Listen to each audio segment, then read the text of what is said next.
देखिए बच्चों, आज हम क्या पढ़ रहे हैं? कक्षा 10वीं एमपी बोर्ड की हिंदी में आज हम रस पढ़ेंगे। क्या पढ़ेंगे? आज हम रस पढ़ेंगे। रस क्या होते हैं, रस के कितने प्रकार होते हैं, रस के कितने अंग होते हैं और किस प्रकार से होता है, हम पूरा का पूरा यहाँ पर आज रस पढ़ेंगे।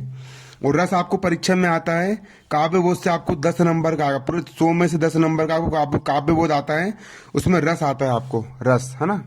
तो अब हम रस पढ़ेंगे। रस हम पढ़ना शुरू करते हैं। चलिए यहाँ पर हम रस देखेंगे। रस क्या होता है?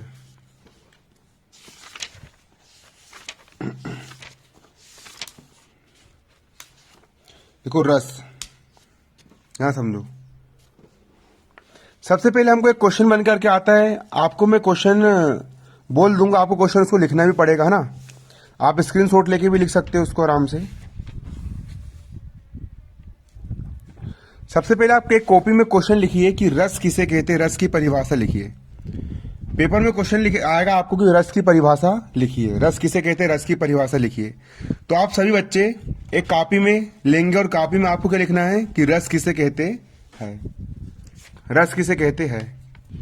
चलिए तो यहाँ पर देखिए, आपको मेरे साथ साथ लिखना है, मेरे साथ साथ यहाँ पर लिखते हुए चलना है। पहला क्वेश्चन हमारा क्या बनता है इसमें? रस किसे कहते हैं, पेपर में आता है। तो रस क्या होता है? रस, रस किसे कहते हैं, रस, रस के प्रकार लिखिए। क्वेश्चन है आपका, रस किसे कहते हैं, रस के प्रकार लिखिए। रस किसे कहते हैं, रस के प्रकार, मेरे साथ साथ लिखना है, रस के प्रकार लिखिए। रस किसे कहते हैं, रस के प्रकार लिखिए। उत्तर हम डालेंगे, उत्तर, और उत्तर में हमको हेडिंग डालना है रस। उत्तर में हेडिंग डालेंगे हम क्या? रस। और इन्वर्टेड कॉमा के अंदर लिखेंगे किसी कविता या काव्य को, किसी भी कविता को या किसी भी काव्य को पढ़ने, सुनने अथवा देखने से, पढ़ने, सुनने अथवा देखने से पाठक या श्रोता को, पाठक या श्रोता को जो आनंद प्राप्त होता है, पाठक या श्रोता को जो आनंद प्राप्त होता है, उसे रस कहते हैं, उसे रस कहते हैं। देखो क्या होता है, कोई कविता लिखी है भैया, मछली जल की रानी है, जीवन उसका पानी है, कोई भी कविता लिखी है। ऐसी वाणी बोलिए, मन का आपक होए, औरन को चंचल करे, आप हो चंचल होए। तो जब इस प्रकार से कोई भी कविता है, कोई भी कहानी है, तो उस एक कविता क्या लिखी हुई है, स्टूडेंट ने, डैडी ने सिलवा दिए 3 कोट 6 पेंट, बेटा मेरा बन गया कॉलेज स्टूडेंट। तो इनको पढ़ने से क्या होता है कि किसी भी काव्य या किसी भी कविता को, किसी भी काव्य को या किसी भी कविता को पढ़ने से, उसको आपने पढ़ लिए, अथवा सुनने से आपने उसको सुन लिए। एक अचंबा मैंने देखा, जल में लग गई आग, खड़क सिंह के खड़कने से खड़कती है खिड़कियां, खिड़कियों के खड़कने से खड़कता है खड़क सिंह। आपने उसको सुन लिया, फिर आपने उसको देख लिए। तो जो पाठक होता है, पाठक किसको बोलेंगे? जो पढ़ने वाला होता है उसको हम पाठक बोलते हैं, या श्रोता को जो आनंद प्राप्त होता है, आनंद मतलब उसको जो मजा आता है, उससे क्या कहते हैं? रस कहते हैं। बोलो तुम। किसी कविता या काव्य को पढ़ने, सुनने अथवा देखने से, किसी भी कविता या किसी भी काव्य को पढ़ने से, सुनने अथवा देखने से पाठक या श्रोता को जो आनंद प्राप्त होता है, उसे क्या कहते हैं? रस कहते हैं। बोलो। किसी कविता या काव्य को, किसी भी कविता को या किसी भी काव्य को, समझने में ज्यादा मेहनत करोगे तो याद करने में मेहनत कम लगेगी, है ना, इसलिए फोकस से समझो। किसी कविता या काव्य को, किसी भी कविता को या किसी भी काव्य को, किसी कविता या काव्य को पढ़ने, सुनने अथवा देखने से, पढ़ने से, कोई भी कविता पढ़ते कि नहीं अपन, कब किसी कविता या काव्य को पढ़ने से, सुनने अथवा देखने से पाठक या श्रोता को जो आनंद की अनुभूति होती है, उसे रस कहते हैं। बोलो क्या होता है रस? बोलो। जल्दी इसको अभी याद करो, तुरंत याद करना है इसको।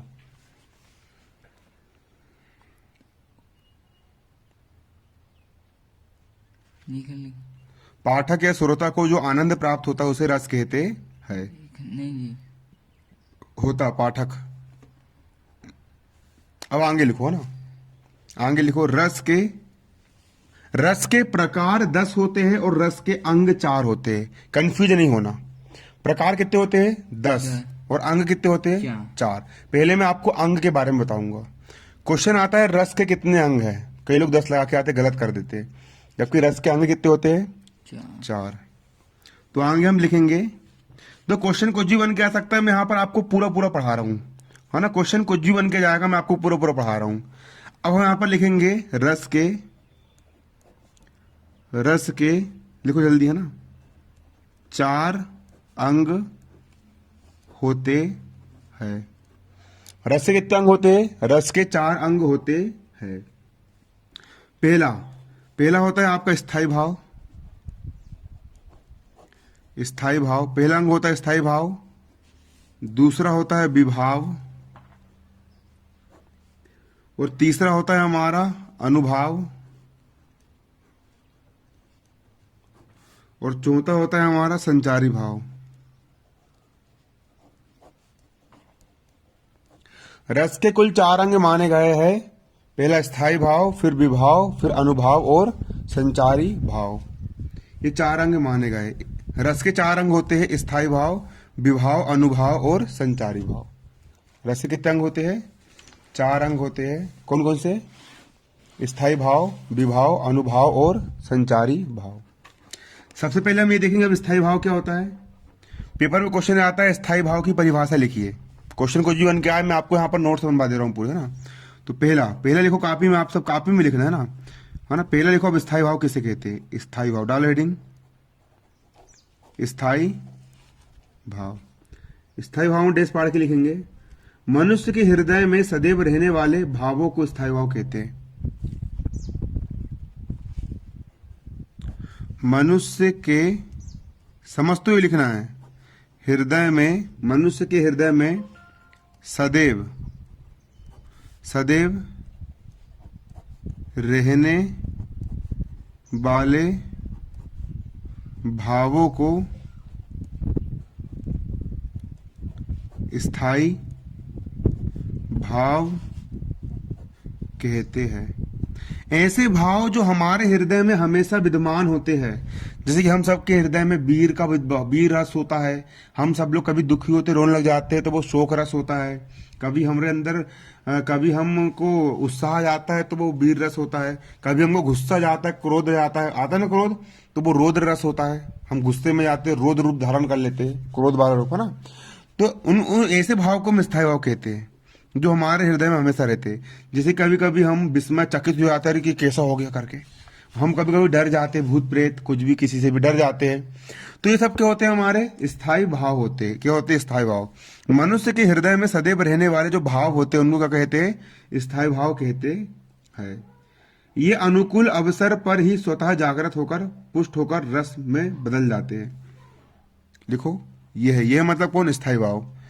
यह है अनुकूल, समझो यहां पर ना, ये अनुकूल लिखना। वहां क्या पगलाई कर रहा है? फिर निपट मत जाना, फेल मत हो जाना, पहले बोल दे रहा हूं। यह अनुकूल अवसर पाते ही, यह अनुकूल अवसर पाते ही जागृत होकर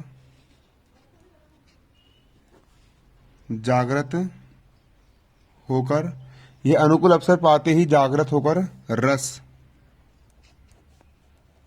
रस में परिणत हो जाते हैं। जैसे इनको उचित अवसर मिलता है तो ये रस में बदल जाते हैं। कहाँ में बदल जाते हैं? रस में बदल जाते हैं। उचित अवसर प्राप्त करते ही ये रस में बदल जाते हैं, रस में चेंज हो जाते हैं, रस में बदल जाते हैं। अब जो स्थायी भाव होते हैं, स्थायी भाव की संख्या 9 मानी गई है। वैसे स्थायी भाव की संख्या कितनी मानी गई है? 9 मानी गई है। इनकी संख्या लिखो, इनकी संख्या 9 मानी गई है। तुम स्थायी भाव किसको बोलेंगे? मनुष्य के हृदय में सदैव हो रहने वाले, मनुष्य मतलब मानव के हृदय में हमेशा रहने वाले भावों को स्थायी भाव कहते हैं। जो भाव हमेशा रहते हैं, अभी तुम्हारे अंदर भी है, मेरे अंदर भी है, ये अनुकूल अवसर पाते ही जागृत होकर रस में बदल जाते हैं। अब स्थायी भाव कौन कौन से होते हैं? जैसे कि रति, रति रति हो गया आपका स्थायी भाव। दूसरा हो गया हास, हास आपके मन में हंसी आती है, किसी ने कुछ जोक मारा तुरंत, है ना, रस में चेंज हो जाएंगे, हंसने लग जाओगे आप। हास के बाद अगला होता है शोक, आपको दुख हो गया मतलब शोक हो गया। अगला होता है उत्साह, उत्साह, क्रोध, गुस्सा जाना, ये सब हमारे हृदय में हमेशा के लिए विद्यमान रहते हैं।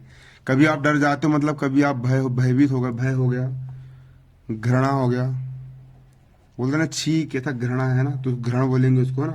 अगला होगा विस्मय, अगला हो गया आपका निर्वेद आदि। और एक और माना जाता है बस्तर, उसको भी लिख सकते हो आप, है ना, आदि। ये होते हैं आपके क्या स्थायी भाव। पेपर में एक और क्वेश्चन बन के आया था, स्थायी भाव और संचारी भाव में अंतर लिखिए। तो यहाँ पर आप स्थायी भाव को देख सकते हो, ये होते हैं यहाँ पे स्थायी भाव, इस प्रकार से स्थायी भाव।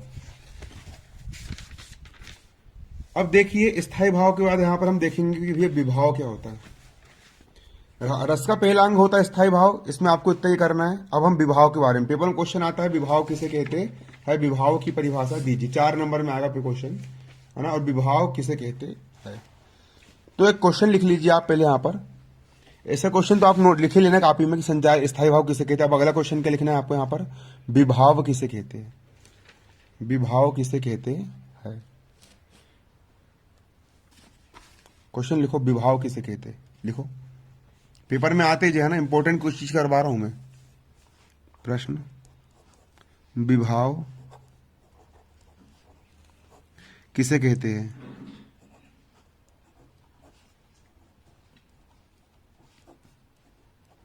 विभाव किसे कहते हैं, इसके प्रकार लिखिए, इसके प्रकार लिखो। यहां पर मैं आपको विभाव के बारे में बता रहा हूं, विभाव किसे कहते हैं, इसके प्रकार लिखो, है ना। विभाव क्या है, रस का अंग है। रस के जो 4 अंग होते हैं, स्थायी भाव, विभाव, अनुभाव और संचारी भाव, इसका जो अंग होते हैं, स्थायी भाव तो हो गया आपके यहाँ पर। अब विभाव किसे कहते हैं, इसके प्रकार लिखिए। विभाव किसे कहते हैं, इसके प्रकार लिखना है। क्या होता है विभाव, उत्तर डालेंगे, डालो उत्तर। उत्तर में हेडिंग डालिए विभाव,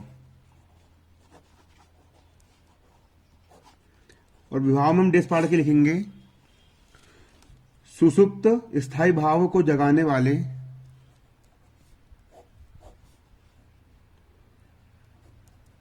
सुसुप्त, समझ में आ रहा है ना कि नहीं आ रहा है, स्थायी भाव को, सुसुप्त स्थायी भाव को जगाने, सुसुप्त स्थायी भाव को जगाने वाले, सुसुप्त स्थायी भाव को जगाने वाले तथा उद्दीप्त, उद्दीप्त करने वाले, तथा उद्दीप्त करने वाले, सुसुप्त स्थायी भाव को जगाने वाले तथा उद्दीप्त करने वाले कारण विभाव कहलाते हैं, कारण विभाव कहलाते हैं।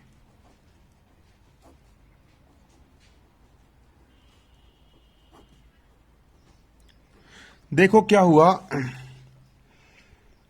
आपने एक जंगल में गए और जंगल में जाकर के आपको एक शेर दिख गया।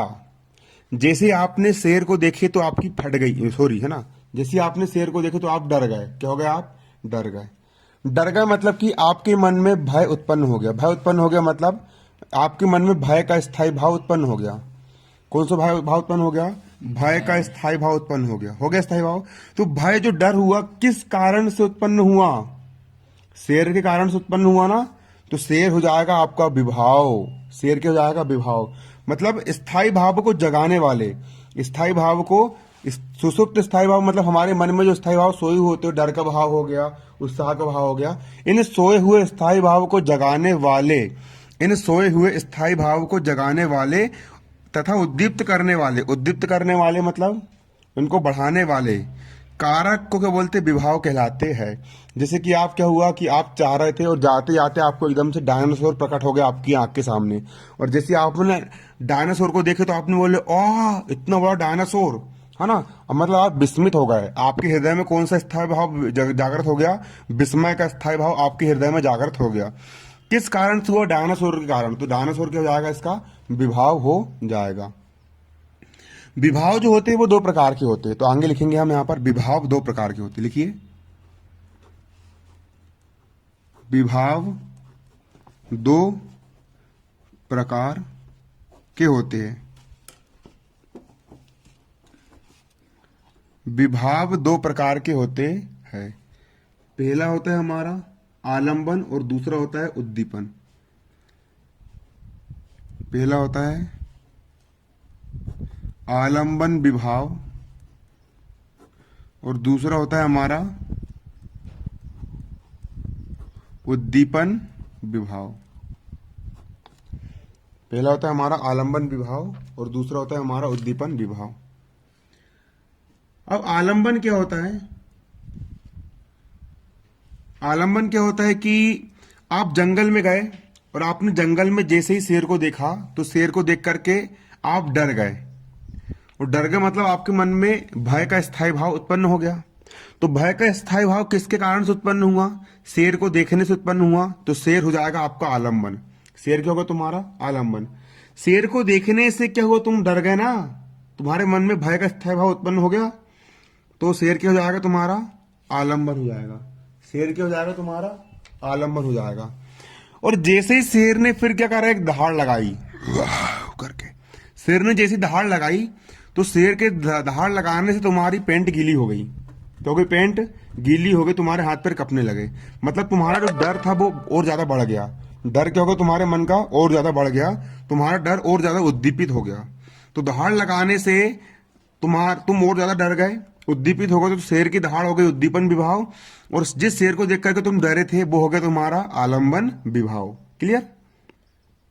सबसे पहले तुम्हारे मन में जो स्थायी भाव होते हैं, जैसे कि उदाहरण के लिए तुमने क्या हुआ कि तुम स्थायी भाव, तुम्हारे मन में एक स्थायी भाव रति, रति, रति का मतलब जो होता है कि, रति का मतलब जो होता है कि तुमने कोई अच्छी हीरोइन को देखे, या फिर तुमने कोई अच्छी, है ना, नायक नायिका, हीरो हीरोइन होते पिक्चर में, जो हीरो होता है वो हीरोइन को देखता है और उसके साथ डांस करता है, तो उसके मन में रति की भावना आती है। किसकी भावना आती है, रति की भावना आती है।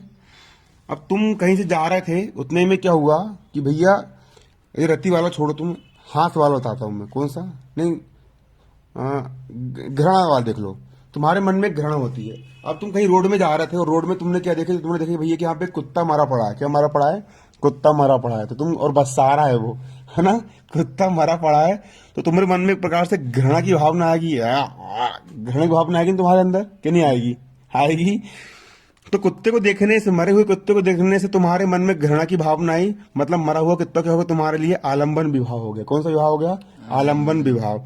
और जब तुम उसके पास में गए, उसकी हल्की दुर्गंध तुम्हारी नाक में गई, तो तुम्हारे अंदर वो घृणा और बढ़ गई, तो वो क्या हो जाएगा उद्दीपन विभाव। नहीं आया समझ में, आ गया।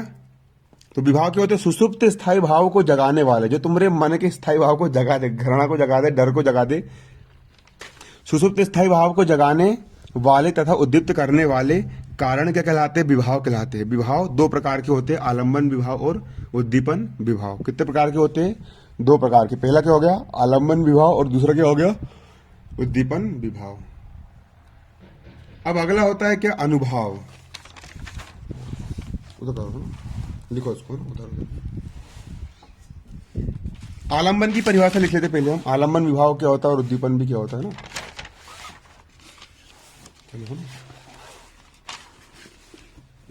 वैसे आलंबन उद्दीपन उतने इंपॉर्टेंट नहीं है, वो आप बुक्स देख के कर लेना, मैंने समझा दिया हूं वैसे आप लोग को, है ना। जो इंपॉर्टेंट है पहले मैं वो करवाता हूं आपको, जो परीक्षा में आएंगे, है ना। ठीक। अगला लिखो अनुभव क्या होता है। अनुभव। क्वेश्चन लिखो पहले। क्वेश्चन, रस का तीसरा अंग अनुभव किसे कहते हैं? क्वेश्चन लिखो, अनुभव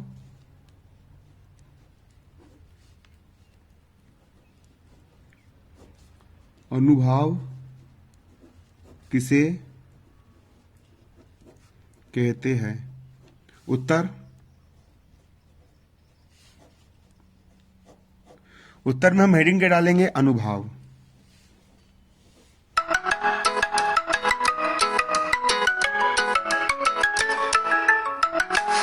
देखो हम रस पढ़ रहे थे, रस से कितने अंग होते हैं? चार अंग होते हैं। कौन कौन से? स्थायी भाव, विभाव, अनुभाव और संचारी भाव। तो मैंने आप लोग को स्थायी भाव के बारे में बता चुका था, है ना? और किसके बारे में बता दिया था मैंने? विभाव के बारे में बता दिया था। आज हम देखेंगे अनुभाव क्या होता है। तो क्वेश्चन लिखो, लिखो क्वेश्चन, अनुभाव किसे कहते हैं? लिखो क्वेश्चन, नोट करो, अनुभाव किसे कहते हैं? लिखो क्वेश्चन, अनुभाव किसे कहते हैं? उत्तर डालो, हेडिंग अनुभाव। पहले सबको लिखना है कॉपी खोल करके, मेरे साथ साथ लिखना है और मैं समझाऊंगा भी, है ना? मेरे साथ साथ और समझते हुए भी चलना है। अनुभाव, यहां पर लिखेंगे इसी परिभाषा, हृदय में, हृदय में स्थायी, हृदय में स्थायी, लिखो, हृदय में स्थायी भाव, हृदय में स्थायी भाव जागृत, हृदय में स्थायी भाव जागृत अथवा उद्दीप्त होने पर, अथवा उद्दीप्त होने पर, हृदय में स्थायी भाव जागृत अथवा उद्दीप्त होने पर आश्रय की शारीरिक चेष्टाएं, आश्रय की शारीरिक चेष्टाएं अनुभव कहलाती है। अनुभव